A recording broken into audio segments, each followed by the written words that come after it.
Namaste. A warm welcome to you all. I'm Jayapalashri from Samskara Healing.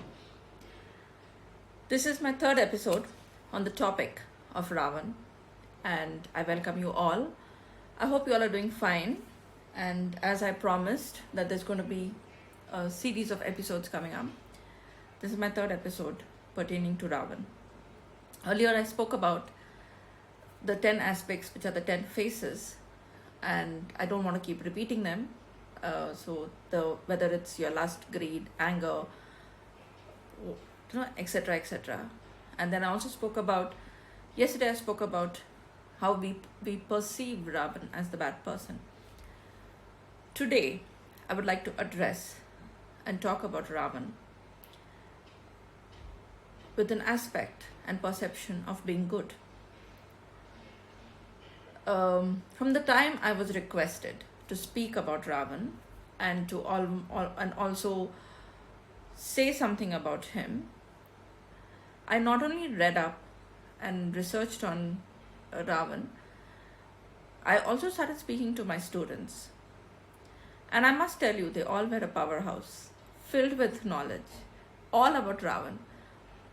I think they kind of, I was expecting some kind of a debate, some kind of a conversation where they would have resistance, but they all turned to me. And the one thing that they all said, which was common, which I totally agree with and I know which is true, and I agree with, in sense, I would resonate and reciprocate with the same sentence, is he was a learned scholar. Ravan was a learned scholar, and he was an ardent devotee of Lord Shiva. This is something everybody speaks about, okay? And today I would like to talk about that. A demon. He's only known as a demon. When we look at his parents, his father was sage Vishrava. His father was sage Vishrava, and mother was the demon Kaikeshi. And if you really look at it, Ravan was the great-grandson of Lord Brahma. So there was a lineage which included and gave him the strength to be a scholar. It is not something that someone could easily get, someone who could just pick up something like that and start talking. So we see the bad aspects and we only consider the bad aspects, and we do not want to acknowledge the good aspects. And this is something that happens in our day-to-day life too. We look at, a person may have many good qualities and there could just be one bad quality. Maybe the person is short-tempered, maybe the person is cannot keep up to commitments, and you would only pick on that and put a label. And here we have forgotten that there is also a good part of him which we can actually acknowledge and we can address and also learn. Why is it that we need to only learn the bad aspects and acknowledge the bad aspects?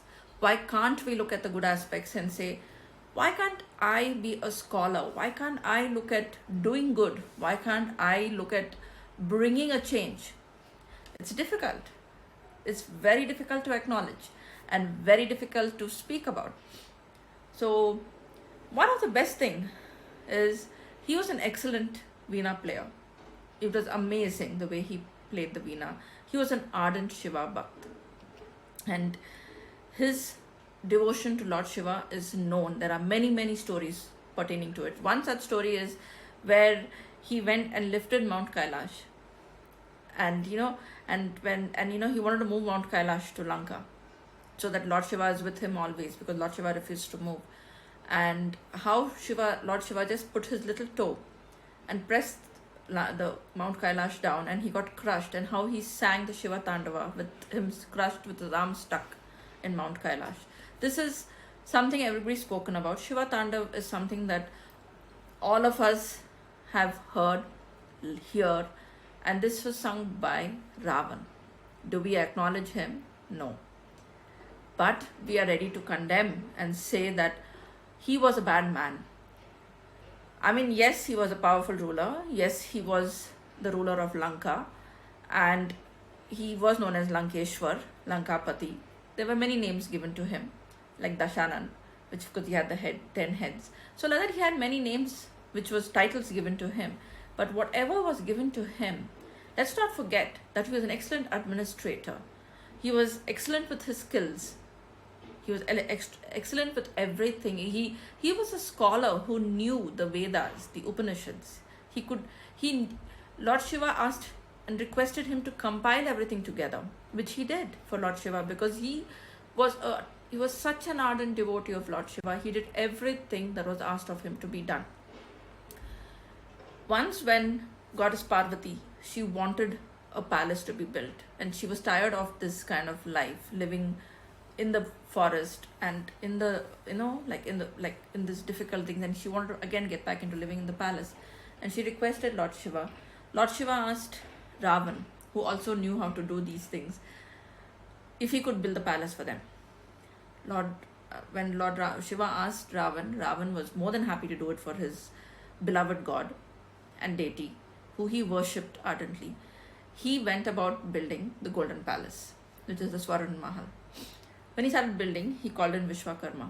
He got in Kubera. Kubera also happens to be Ravan's brother. He called in Kubera and he asked Kubera to help him, and Kubera gave him that much of gold. And then he called Vishwakarma, who helped in building the palace. When the palace was ready, a beautiful, magnificent golden palace, Ravan decided to ask for his fees. And the fees was he wanted to stay there worshipping Lord Shiva. And I think if you look at it, Lord Shiva really did not want to stay in the palace, and he just did this to, please his wife. But he knew that Ravan would have this kind of a thing, and true to the fact, Ravan said that, give me the palace. And Lord Shiva happily gave it to him, saying, this is yours. And that is how he got Lanka. But in the process, Nandi got very upset that Ravan did this after building such a beautiful palace and hurt his lord. So he cursed him, saying that your palace is going to get destroyed by a monkey.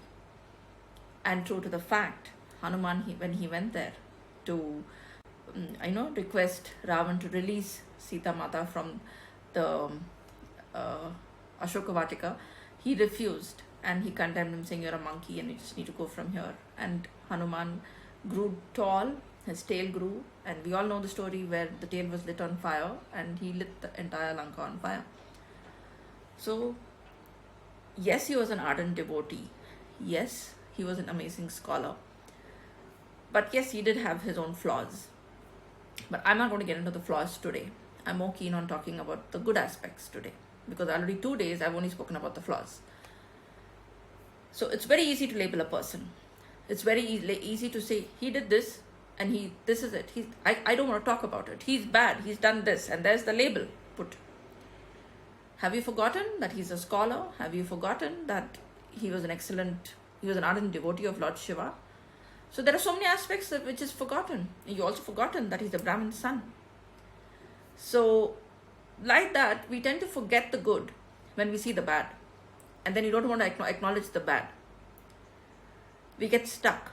We live in the illusion that we are not supposed to accept the bad, but you're not ready to acknowledge the good. And that is something that happens to all of us. And if you recollect, when I ended my yesterday's session, I very clearly said, have you thought of the Ravans in our society? Have you seen? There are many Sitas who keep getting abducted. What are we doing about that? How are we putting an end to it? Can we acknowledge the Ravans within us? Why did I say that? In healing terminology, there's something called the shadow self. And the shadow self is that part of you which we refuse to accept and acknowledge. And if we see Ravan as the demon, there's that part of us which we never acknowledge and accept. We hide it, we suppress it, and we push it away. And that is projected out into the world. And we have many such people projecting. And exactly what the story says. That, you kill one demon, and from the blood of that one demon, there are so many demons born. Like the Rakta Beej.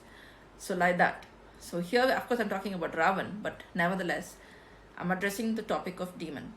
So when we are not able to acknowledge and we're not able to address the bad part, how are we going to acknowledge the good parts? So I just spoke a little today, talking about his ardent love for his Lord Shiva and the way he sang the Shiva Tandava, or the way he built the palace for his Lord. I will give more talks tomorrow on the same. And you know what I love the most is, as I'm giving the conversations, I'm getting more and more feedback of what to be talking about and what to be addressing. And I'm picking on exactly those topics and I'm talking at the very moment. So, waiting to hear from you again. What would you want me to talk tomorrow? What is it, that one thing that you want me to pick up on, discuss as I speak about Ravan tomorrow too? Do let me know, and it'll help me prepare before I come on to my live session. And until tomorrow, I wish you well. Have a wonderful day.